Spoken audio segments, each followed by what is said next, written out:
by taking part, because every vote matters. I'll leave it here, and please, I'm happy to take your questions. Thank you, President. Christian first, Laura second. Christian, please. Salut. Qui est devenu un peu traditionnel de tout. Oui, oui, exact. Il y a deux choses qui m'intéressent dans votre intervention. La première, vous dites qu'effectivement le Parlement va devoir examiner bien les détails de l'accord qui a été conclu. Or, si j'ai bien conclu l'accord qui a été passé avec Orban, c'est le deuxième point qui est intéressant, qui concerne la conditionnalité. On a rappelé à Mme von der Leyen les règles de la conditionnalité. On a un peu l'impression qu'il est demandé à la Commission européenne de les regarder moins sévèrement. Alors, je voudrais savoir si le Parlement européen va accepter cet assouplissement de l'analyse des règles de la conditionnalité pour débourser plus d'argent pour la Hongrie qui n'a pas fait le nécessaire pour remplir ces règles-là. Est-ce que vous ne risquez pas aussi d'être amené à avoir des sérieux débats au niveau du Parlement, voire même aller jusqu'à une motion de censure si jamais ça va trop loin? Ma deuxième question, c'est pour les élections européennes. Vous avez rappelé, elle est toute bête, ma question, c'est est-ce que vous envisagez de faire un deuxième mandat si jamais on vous donne la confiance, et visiblement beaucoup de gens vous donnent la confiance au Parlement pour faire un bis à la tête du Parlement européen? Alors, sur la première question, on peut rappeler la position du Parlement. C'était le Parlement qui a initié la procédure de l'article 7 il y a 4 ans. C'était le Parlement qui maintenant met des questions sur les 10 milliards qui étaient payés avant le dernier Conseil européen.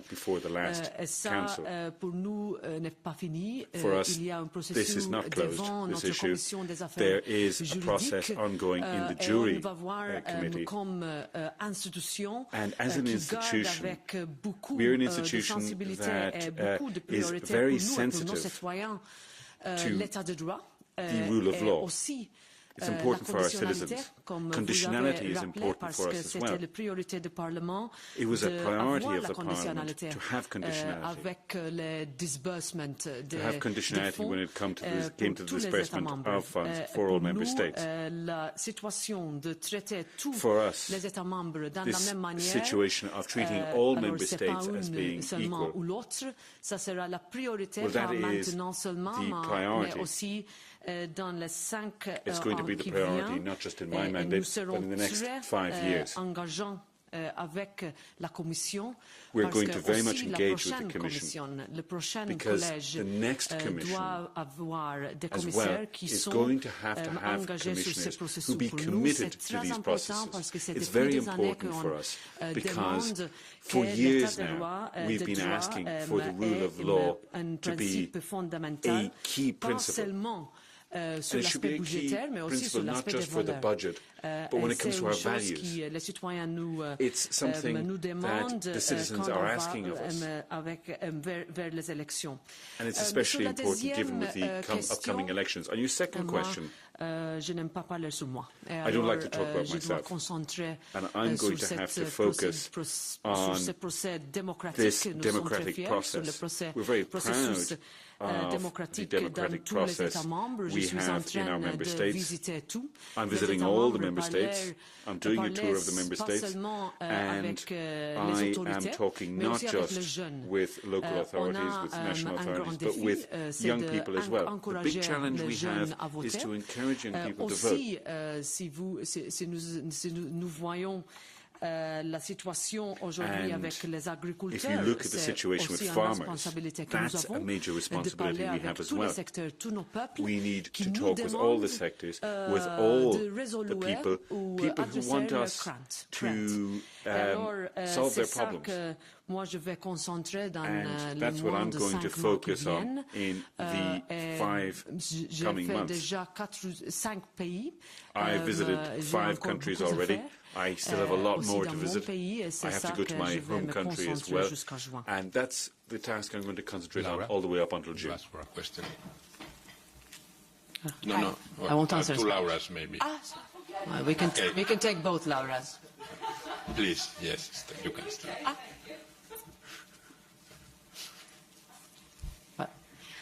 Okay. A question about Hungary. Given the discontent manifested by Donald Tusk during this morning's doorstep statements, has there been any compromise reached during the summit for this agreement for Ukraine?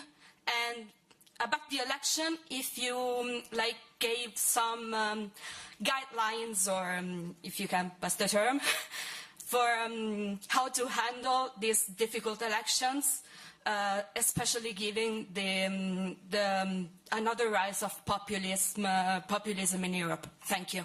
Okay, we want Laura. Let's do a bis with Laura now. Yeah.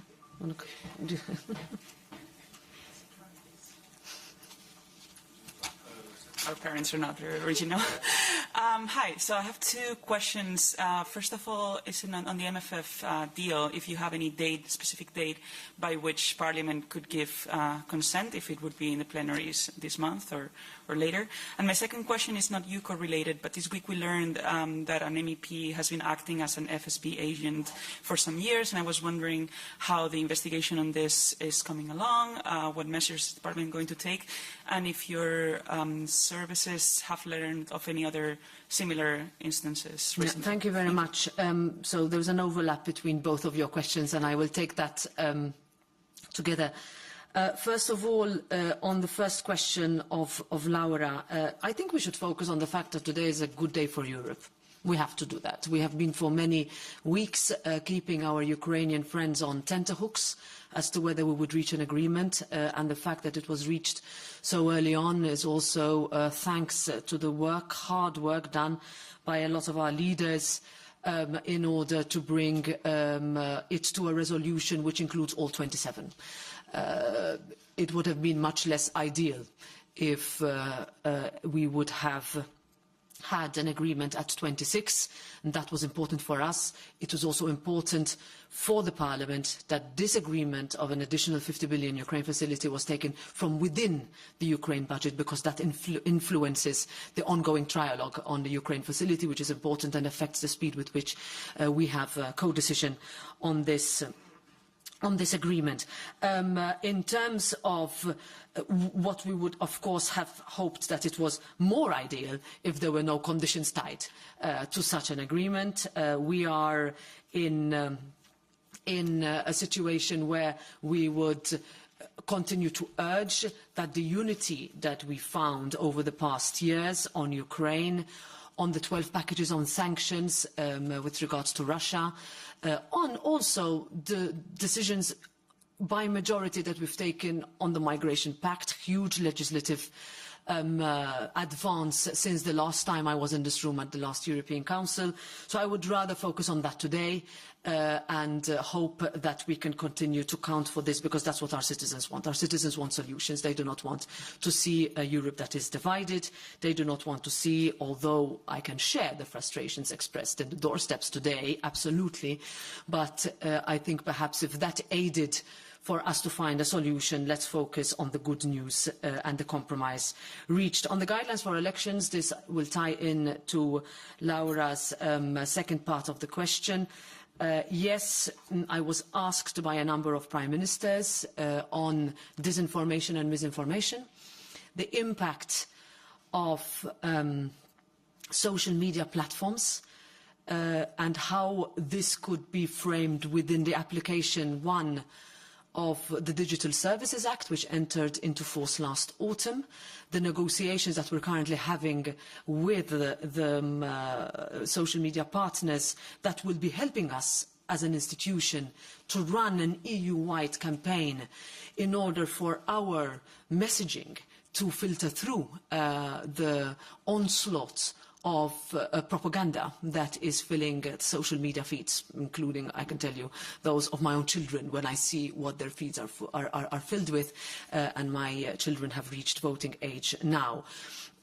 We also discussed the situation, and I linked it because the allegations that have surfaced this week with a particular member of the European Parliament from Latvia with regards to potential alleged foreign interference by a third country is linked.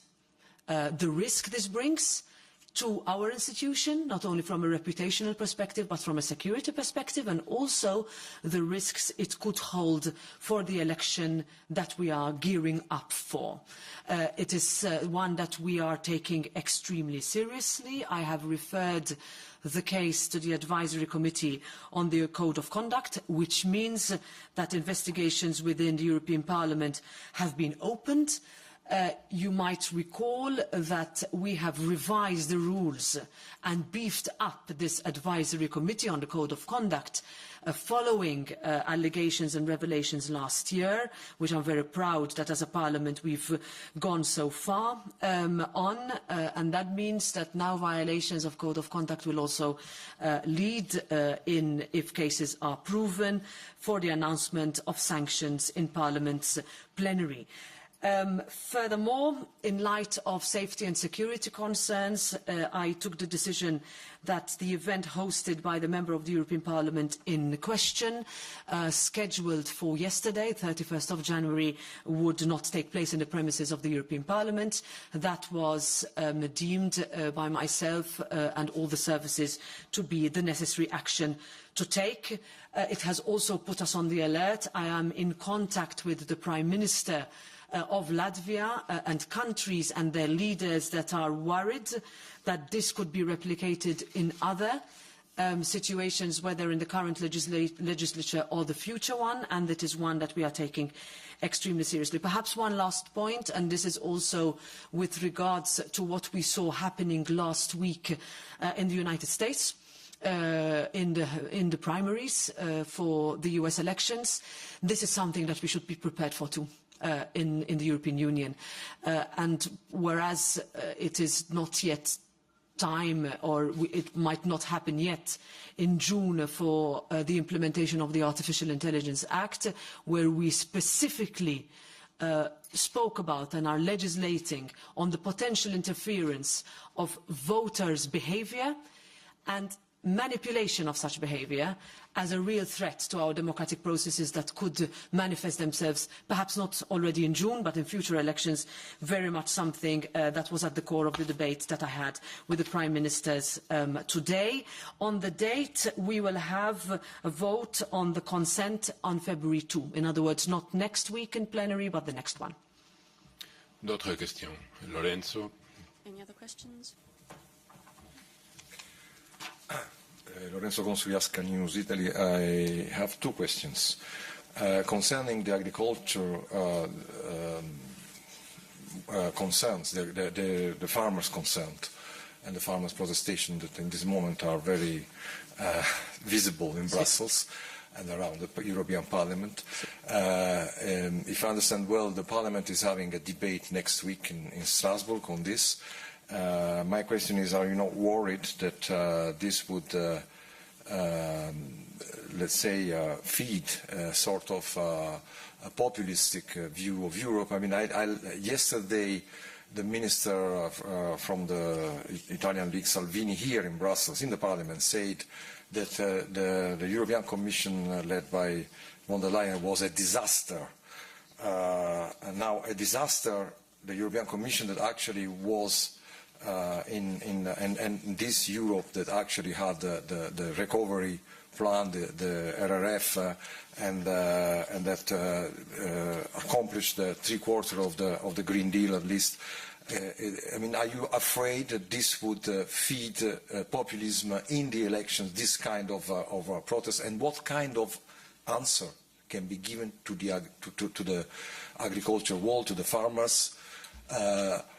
In these accusations against Europe, I mean, why are they have a lot of money from Europe? Why are they going against Europe? What is that has to be corrected to avoid this narrative that is Europe the enemy, or that is the environment the enemy of farmers? Thank you. So the reason why we will have a debate next week, and this is not only linked to the protests that are taking place today, but to an understanding of the fact that if we look back at 2023 alone, there were such protests and a call for consultation in 15 member states. We have a committee inside the Parliament on agricultural affairs. This was also part of the debate that I had with the Prime Ministers this morning, which has specifically been asking for years for such a discussion. And in this regard, we welcome the strategic dialogue that has commenced, has been launched with the farmers, although, to be frank, it's a little bit late. I also turn it around. Let's not focus on blaming those who protest, but rather say that we listen to you. We very much believe as a parliament that no one's voice should be ignored. At the same time, we will support the green transition, because none of our policies, and also what you mentioned, and the flagship legislation that was passed in the European Parliament as co-legislators, will not succeed without the commitment of our fellow citizens, or if the measures requested are not realistic. So if we look at the impact of our agricultural sector, they provide solutions to combat climate change in terms of carbon capture and even the bioeconomy. This is essential to decarbonize our industry, so we must listen and we must dialogue with them. And also there is administrative simplification work to be carried out. So this is what we do every day as a parliament, and we will face, as candidates, including myself, debates on the local level of what we've done so far, where we could have done better, and we need to be honest with ourselves where we could have done better. Of course, be very proud of our successes, but also understand where we could improve in explaining the advantages of the ongoing double transition. On the voting trend, on what could this lead to? You know, every subject that we deal with, whether it is migration, whether it is climate, even the digital transition, artificial intelligence, is today, let's say, accompanied by a prequel to will this lead to a rise in the populist or nationalistic right? And my answer to this is, first of all, if we listen to all our citizens, we should not ignore anybody. If we counter that narrative, we can really bring together a coalition that builds and not destroys. And this is something that I think we should work on over the next few months. In my opinion, perhaps we did not do that enough in the past, which has led to voters finding comfort on the fringes. And we need to be able, we actually have a responsibility to bring those voters to find once again comfort in the centre of the political spectrum. As regards a specific issue, and I would like to address it here and to continue on this trajectory of my, let's say, of the metaphor of building, not destroying, I would say that irrespective of what I've just said, what we have seen today on the Place de Luxembourg, with the destruction of a historic monument, statues of workers, is very difficult for us to counter and to be able to bring to the discussion, even with the most understandable of grievances. So my appeal would be to use one's voice to vote in June and not destroy. Yes, please. David. Thank you. David Carretta, Radio Radicale Italian Radio.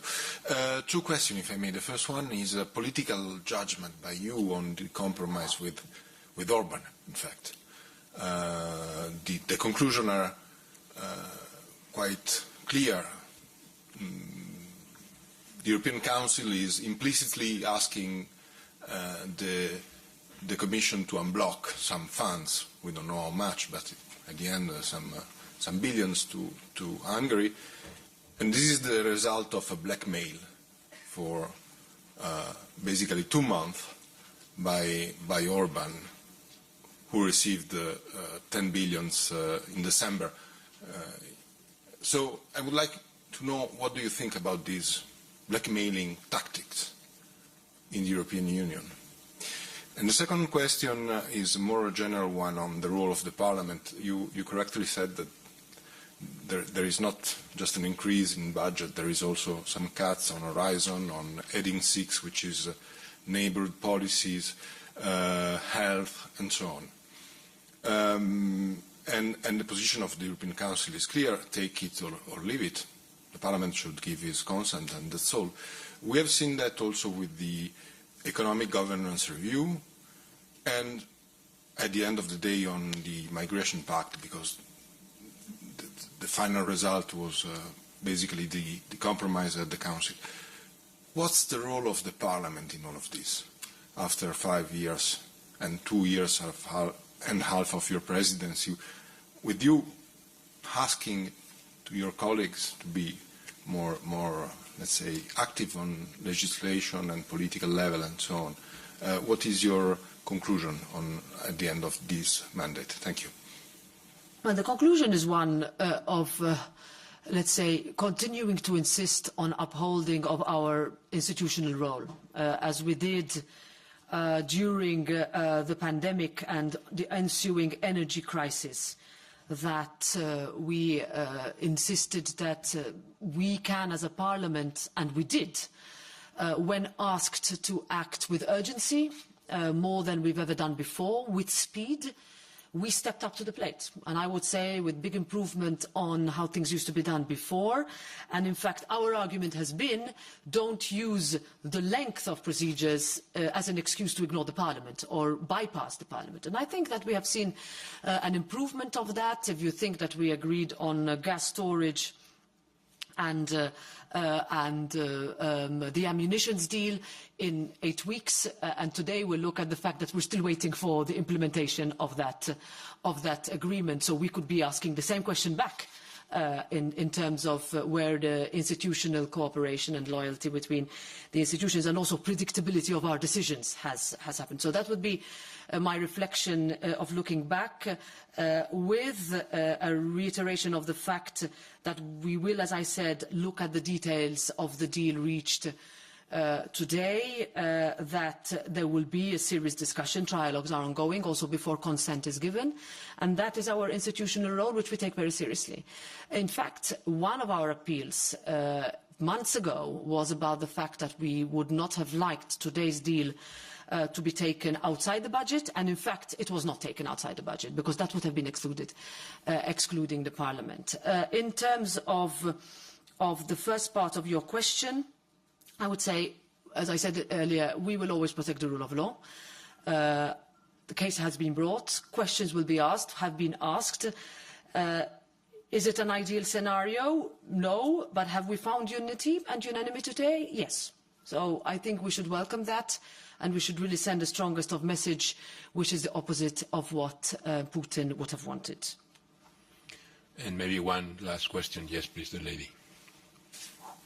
Thank you. Lisa O'Carroll from The Guardian.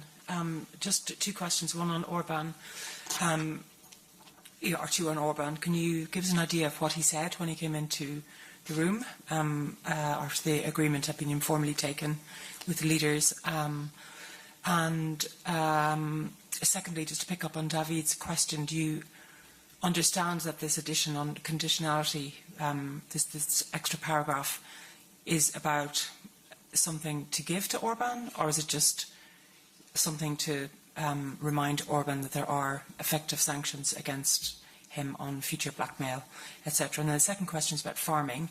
Leo Varadkar this morning, the Irish Taoiseach, said that he would disagree with Mercosur and it should not be ratified, agreeing with Macron. Do you have a view on that? Thanks. So, with regards to the additional paragraph, I mean, we read it literally and politically, so to speak.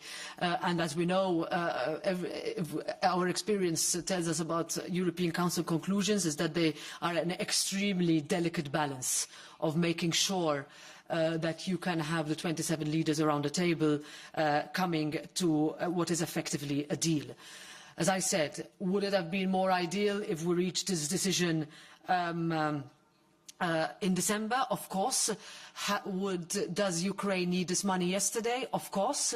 Have we today agreed to disburse the money to Ukraine from our budget? Yes. And let's also remind the original position of Viktor Orban in December was that he wanted unanimity every year to disburse money. So we could also say that the paragraph that wasn't included today was actually a move towards that the other member states needing that reassurance that we will not be facing this every European Council, which could be the case for every other leader to do the same. But I also want to, because we focus a lot on veto and the possibility of member states stalling, not to take away from the success that we've seen in the last mandate and the last few months, where majority was pushed through on essential parts, core areas of European policy, which never existed before, such as on migration, whereas until a few weeks ago, there was no political will to do so. So I'm very much happy to say that with the roadmap that the European Parliament and the Council signed in 2022, we really will be ready, pending a vote in Parliament in March or in April, on the Migration Pact, which is delivering for our citizens. And I say this because in such a campaign where the idea would be to try to focus on where divisions exist, we also should welcome where there are none or where there have been majorities reached. And I think that that is something that we can also celebrate today. On trade, I think that the next 5 years, and I put this in the context very much of, in the case of such global elections, as we move towards potential situations where Europe will have to realise increasingly that there are some things we're going to need to do ourselves, by ourselves. And there, the relationships that we have with partner countries from an economic perspective, investment perspective, and not only relating to Latin America, because there I would see a specific role on our debate that should be expanded on critical raw materials, but India, for example. On Monday there was an Italy-Africa summit in Rome, which I attended, and that was also the appeal, you know, do not talk at us, but talk with us, talk to us. So I think we should, I heard what the Taoiseach said, and it's something that we will continue to discuss with him, that we need to also bring this into how we are going to retain our competitiveness, how we're going to discuss with our sectors that feel that they will be directly hit by any deals with third countries or partnerships across. But at the end of the day, trade remains one of our most important tools that we need to continue to work on. And to go even further, if you think about the length of time that it has taken on CETA, an agreement with Australia, on New Zealand, I think we should also look at our processes with gratitude, actually, to Executive Vice President Valdis Dombrovskis and his team, and also with a constructive attitude from the Parliament that we can find agreement rather than not, because the next 5 years will be crucial in this regard. Thank you very much.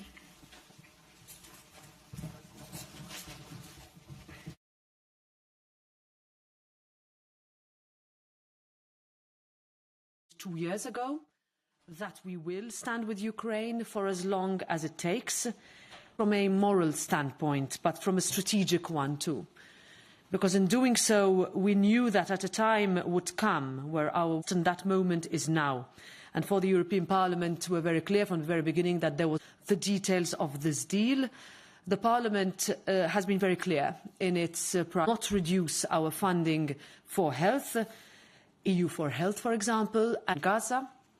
It is a necessary step towards lasting peace and security to Israel, and a perspective for the Palestinian people of Europe for the coming 5 years. So my appeal is for us not to take our democracy, the rights. Happy to take your questions.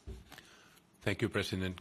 Christian, first, Laura. Garde avec beaucoup de sensibilité et beaucoup de priorités pour nous et pour nos citoyens l'état de droit et aussi la situation de traiter tous les États membres de la même manière à la Commission, parce que aussi la prochaine Commission, le prochain collège doit avoir de visiter tous les États membres, parler pas seulement à toute demande de résoudre ou adresser leurs craintes. Et alors,